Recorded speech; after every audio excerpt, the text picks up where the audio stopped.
Well, by Saturday, that cool weather definitely settled in, but today definitely getting up into those 60s, looking around, watching those leaves slowly change colors because it definitely looks like fall across the entire area. Even though we're about 14 days out from Christmas, believe it or not, it doesn't really feel like December again. Seeing some of those steadier clouds was explaining if the higher and more of the cirrus clouds you see, the bigger that storm is. And believe it or not, by the time the storm gets here, we're looking at a lot of rain for at least prolonged periods of time for a couple of days. We're watching those temperature changes. About 36 degrees, believe it or not, got down to those sub-freezing temperatures and shot up into those 60s. Now we're going to cool off again, hopefully down into those 40s, if not those 30s. So hopefully no freezing temperatures, but looking like a shorter temperature spread, at least a smaller one, as soon as those clouds push in. Right now, 65 in San Angelo. Everybody else joining us in those mid to lower 60s, and we get a good idea of those temperatures across the entire region, hanging out in those greens across the area. Still, not only seeing a big temperature change across the entire area, that's because that strong southerly winds really keeping things warmer and could see more moisture move in. Right now, we're looking at some drier conditions, but the southerly flow really could increase those moisture levels by about Wednesday night. We're looking at quite a bit of rainfall making its way into the area. It's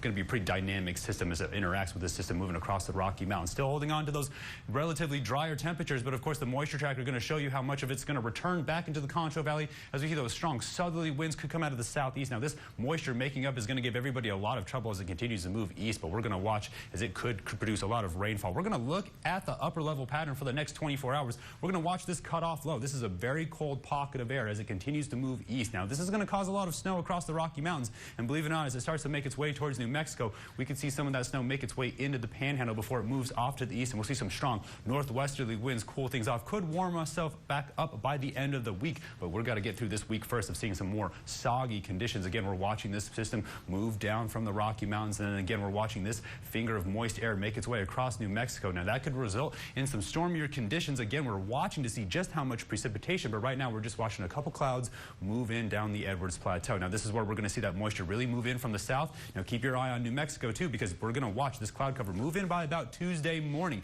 Then it's going to stick with us consistently throughout the rest of the week. Look how much moisture starts to form by about Tuesday night, if not Wednesday morning. That's when those rain showers are really going to stick with us. Watch how much this explodes. The shades of pink you're going to see with the blue, that's snow. Watch how it slowly works its way down here. And it's really just sticking with us on, off throughout the entire day until Thursday. Now it could last until Friday where it gets a little bit heavier, but we are watching those cold temperatures make their way down the Sierra Madres. But let's focus on how cold it's going to get tonight. Again, down into those 30s, could get down to those freezing temperatures. I have been wrong in the past weeks. We're missing it by a couple degrees, and that's the difference between freezing temperatures and some of those sub-freezing temperatures. And tomorrow, holding on to those colder conditions, watching those clouds push in again, only up into the 60s before we drop down only into the 40s, because we're going to see that cloud cover really start some of that rain shower activity and really trap some of those colder temperatures. Now that's going to be the rainfall with us for the rest of the week as we continue to stay in those 50s, as long as those lows are down into those 40s. But as the weekend rolls around, again, we're seeing those strong northerly winds push that system out of there and really clear things up. Stay tuned. We'll have more after the break. You're watching KSAN News at 5.